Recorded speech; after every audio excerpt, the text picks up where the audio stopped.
शहबाज हुकूमत ने 2014 में दर्ज होने वाले पीटीवी हमला केस में साबिक वजीर आजम इमरान खान और मौजूदा सदर आरिफ अलवी समेत दीगर कई पीटीआई रहनुमाओं की बरियत के फैसले को चैलेंज करने का फैसला किया है ताकि केस बहाल करवाया जा सके। बाखबर जराये का कहना है कि हुकूमत ने इस हवाले से सबसे पहले इमरान खान और आरिफ अलवी की बरियत में सहूलतकार का किरदार अदा करने वाले 2 प्रोसिक्यूटर्स को हटाने का फैसला किया है। Advocate general Islamabad barrister Jahangir Khan Jadoon ने 6 जून को प्रोसिक्यूटर आमिर सुल्तान गुराया और इनकी अहलिया फाखरा आमिर सुल्तान को हटाने के लिए सेक्रेटरी दाखिला को खत लिख दिया है। इन दोनों को दर्ज 3 FIR में नामजद मुल्जिमान के खिलाफ कार्रवाई के लिए मुकर्रर किया गया था, लेकिन उन्होंने बाबर अवान के साथ मिलकर आरिफ अलवी और इमरान खान की बरियत करवा दी।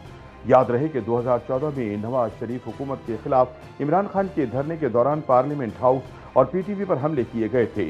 इस्लामाबाद की इंसदाद दहशतगर्दी की अदालत ने 15 मार्च 2022 को सदर आरिफ अलवी, तब के वजीर आजम वज़रा शाह महमूद कुरैशी, असद उमर, शफकत महमूद, परवेज खटक और पीटीआई रहनुमा सैफुल्लाह खान नियाजी को बरी कर दिया था। पार्टी के मुनहरिफ रहनुमा जहांगीर खान तरीन, अब्दुल अलीम खान और दीगर को भी बरी कर दिया गया था, क्योंकि इस तकाजा के दोनों वकला मियाँ बीवी ने 3 मार्च को इंसदाद दहशतगर्दी की अदालत के सामने एतराफ़ किया था कि FIR सियासी बुनियादों पर दर्ज की गई थी। अब एडवोकेट जनरल इस्लामाबाद की तरफ से सेक्रेटरी दाखिला को भेजे गए खत में कहा गया है कि इस केस में आमिर सुल्तान गुराया और फाखरा आमिर सुल्तान रियासती प्रोसिक्यूटर के तौर पर अदालत में पेश हुए, जहां उन्होंने इस दफ्तर की इजाज़त के बगैर फाजिल जज की अदालत में पेश होकर झूठा एक एतराफ़ किया कि ये केस सियासी बुनियाद पर बनाया गया था।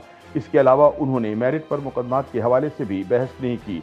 एडवोकेट जनरल इस्लामाबाद जहांगीर खान जदून ने अपने खत में कहा है कि दोनों वकला ने इस दफ्तर को कोई इतला नहीं दी और तमाम मुल्जिमान को बरी करवा दिया, जो कि इंसाफ का कत्ल है। जदून ने लिखा है कि इन दोनों ने 15 मार्च 2022 के हुक्मनामे की तस्दीक शुदा नकूल के लिए भी आज तक दरख्वास्त नहीं दी और जानबूझकर इस्लामाबाद हाई कोर्ट में अपील दायर करने में ताखीर की। एडवोकेट जनरल ने सेक्रेटरी दाखिला से कहा है कि इन हकाइक की रोशनी में साबित होता है कि दोनों खुसूसी पब्लिक प्रोसिक्यूटर्स ने बदनीयती के तहत कानून की खिलाफ वर्जी की, लिहाजा इन्हें इस दफ्तर की सिफारिश पर फौरी तौर पर उनके ओहदे से हटा दिया जाए। इमरान खान दौरे हुकूमत में वजीर आजम और सदर को पीटीवी हमला केस में बरी करवाने के लिए इस तकाजा के इंचार्ज साबिक एडवोकेट जनरल नियाज अहमद खान नियाजी ने अदालत को बताया था कि 2014 को इमरान का धरना पुरअमन था और तब की मुस्लिम लीग नून की हुकूमत के हुक्म पर पुलिस ने मुजाहिरीन के खिलाफ ताकत का इस्तेमाल किया था। इंसाफ लॉयर फोरम के सीनियर रहनुमा नियाजुल्लाह खान नियाजी के मुताबिक पुलिस ने तब की हुकूमत की हिदायत पर इमरान खान, डॉक्टर आरिफ अलवी और दीगर के नाम शामिल किए, इसलिए FIR को मनसूख किया जाना चाहिए। पुलिस ने 21 अगस्त 2014 को FIR में 82 मुल्जिमान को नामजद किया था।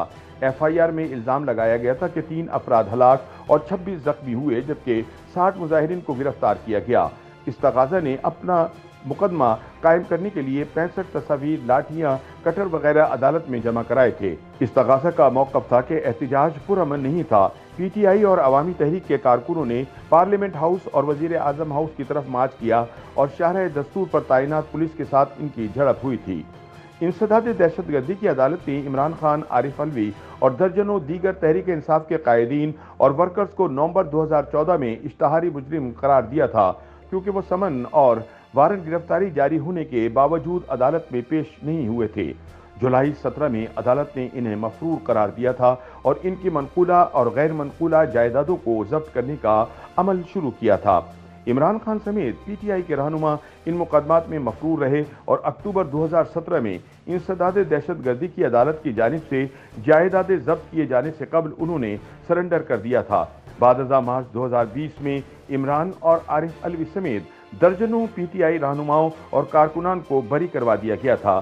ताहम अब इस बरियत को मनसूख करने का फैसला किया गया है।